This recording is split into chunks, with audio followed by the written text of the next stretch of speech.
bien le bonjour. Laurent à la maison, qu'est-ce que c'est? C'est exactement le même concept que Laurent au cinéma. Pour ceux qui s'en souviennent pas parce que ça fait longtemps, je vous fais une petite piqûre de rappel, j'allais voir un film au cinéma, je revenais, je vous faisais une petite critique à chaud. Donc pourquoi Laurent à la maison? Forcément, avec ce qui se passe dehors, coronavirus, les cinémas sont fermés. No shit, Sherlock!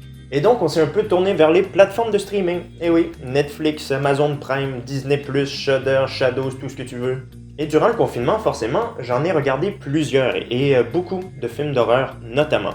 J'ai décidé d'en choisir un, qui est sorti il y a quand même longtemps, en 2020. Alors, j'aurais pu vous parler de films comme La Plateforme, qui était excellent, mais dont presque tout le monde sur YouTube a parlé. J'aurais pu vous parler de Dreamcatcher, également, dont personne, ou presque, n'a parlé, et qui donnait franchement envie, avec la première bande-annonce et son affiche, là, qui me rappelle vaguement Les Griffes de la Nuit, n'est-ce pas? Mais franchement, le film n'était pas terrible, et j'aurais pas eu de matériel pour faire une vidéo complète dessus. Il y a eu également N'écoute pas, un film espagnol, un film d'horreur espagnol assez classique, mais qui fut pour moi une bonne petite surprise, un peu dans la veine de White Noise avec Michael Keaton, pour ceux qui ont vu. J'ai vu également le film, le tout premier film de Dave Franco, The Rental, qui franchement s'est avéré être un bon petit film à suspense, qui est pas exempt de défauts, mais qui faisait très bien le job, surtout pour une première réalisation.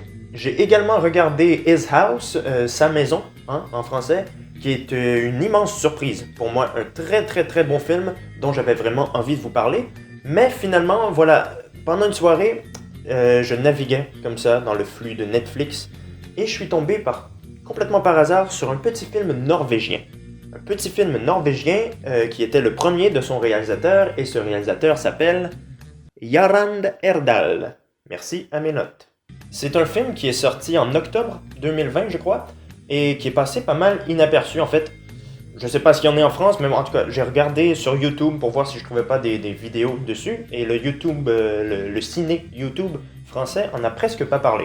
Tout ce que j'ai pu trouver là-dessus, c'était des critiques négatives qui ont pas mal démonté le film, et franchement, je comprends pas pourquoi. Alors, c'est pas un film parfait, on va bien sûr le voir, mais c'est pas un film complètement pourri non plus.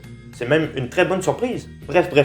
Quand je suis tombé sur ce film, j'ai lu très rapidement le synopsis, je savais pas du tout à quoi m'attendre quand je l'ai lancé, et franchement, j'ai été agréablement surpris. Alors mes amis, laissez-moi vous faire découvrir Cadaver, ou Cadaver en norvégien, je sais pas comment ça se dit. Cadaver.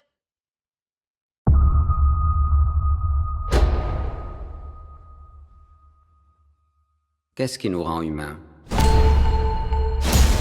En ces temps troublés,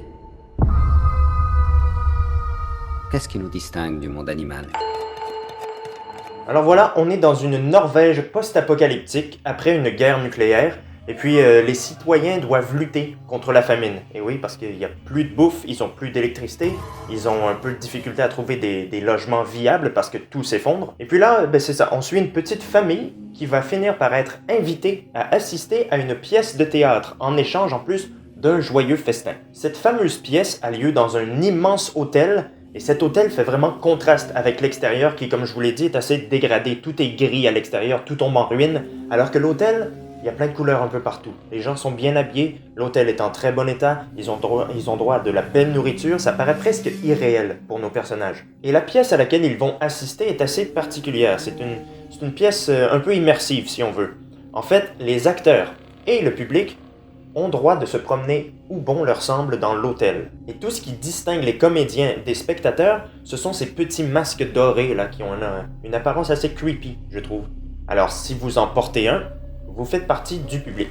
Le truc, c'est que au fur et à mesure que la pièce avance, les spectateurs se mettent à disparaître, peu à peu, un par un.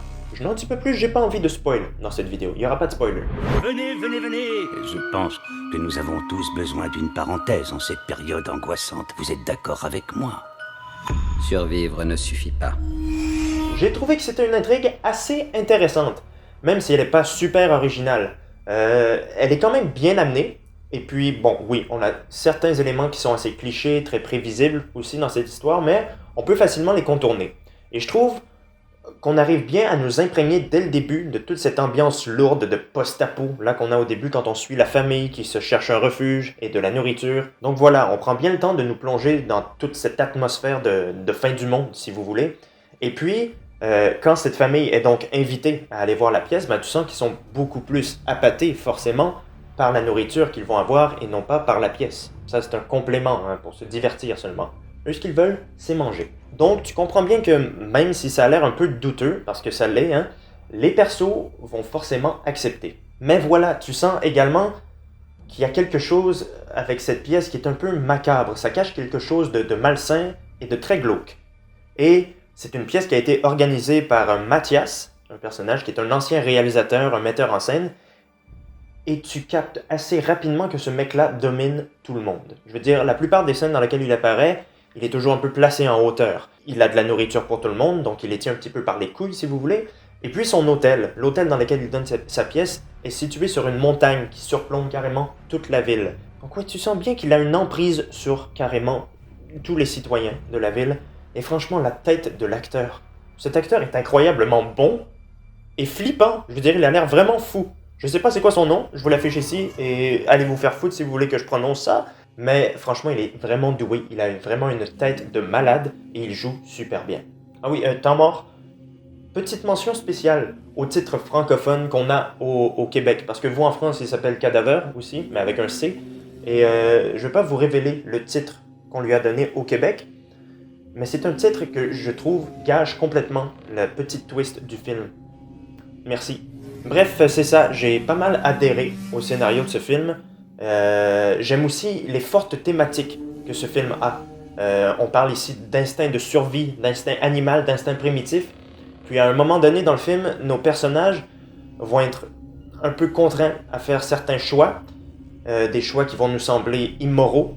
Mais si tu prends 2 minutes pour te mettre à leur place bien comme il faut, tu vas comprendre ces choix immoraux qu'ils font et tu vas même les approuver presque. Bon, ils vont aussi faire des choix hyper cons aussi, comme enlever leur masque, hein, bande de cons. Il faut pas faire ça. N'enlevez pas vos masques. Mais voilà, c'est ce fait de comprendre des choix complètement fous de ces personnages, ça accentue notre stress et notre implication dans le film. Ça nous rend presque même paranoïaques un peu. Parce que bon, voilà, quand la merde va commencer et que nos personnages cons vont enlever leur masque, ben, tu vas te mettre à croiser plein de gens dans l'hôtel et tu vas toujours te demander, eux, est-ce que c'est des acteurs ou ben non, est-ce qu'ils font partie du public comme eux?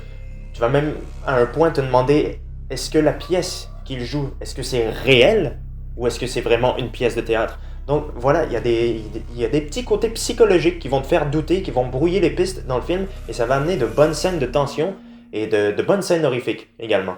Puis en plus, la réalisation est quand même assez recherchée, pour une première fois en tout cas. Il y a une espèce d'aspect théâtral et presque poétique par moment, qui est tout à fait en accord avec le sujet du scénario. Mais voilà, dans les critiques que j'ai lues sur Internet, il y en avait beaucoup qui soulevaient quelques lacunes par rapport à ça. Et c'est vrai qu'il y en a, mais pas autant qu'on voudrait me le faire croire. Déjà, ce film-là n'a rien du tout de paranormal. Donc on n'a pas de fantômes, on n'a pas de zombies, on n'a pas de démons, rien de tout ça. On a juste affaire à la folie humaine. Ben, à un moment donné, on a une scène qui relève carrément du surnaturel.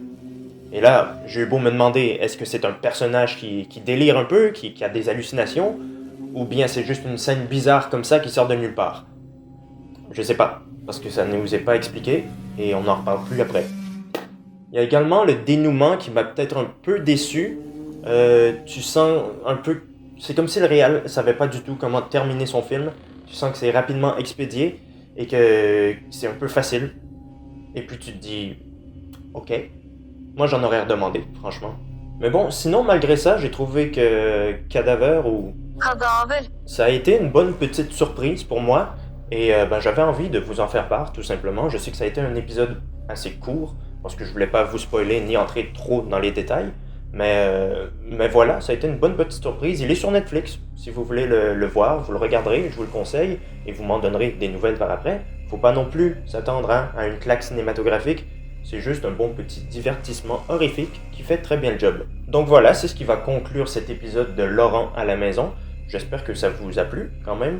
Il y aura peut-être d'autres vidéos comme ça qui vont sortir, forcément, puisque le confinement est Et toute cette histoire de virus n'est pas encore terminée. Donc il y a pas mal de films à venir sur les plateformes de streaming. Je vais en regarder, ça c'est sûr, et peut-être que je vous ferai d'autres petites vidéos comme ça.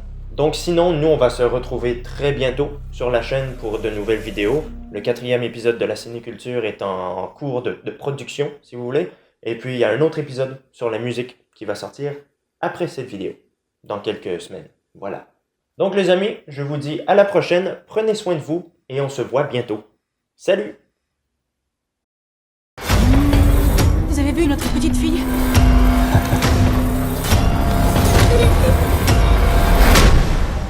Tout ce que vous verrez fait partie du spectacle.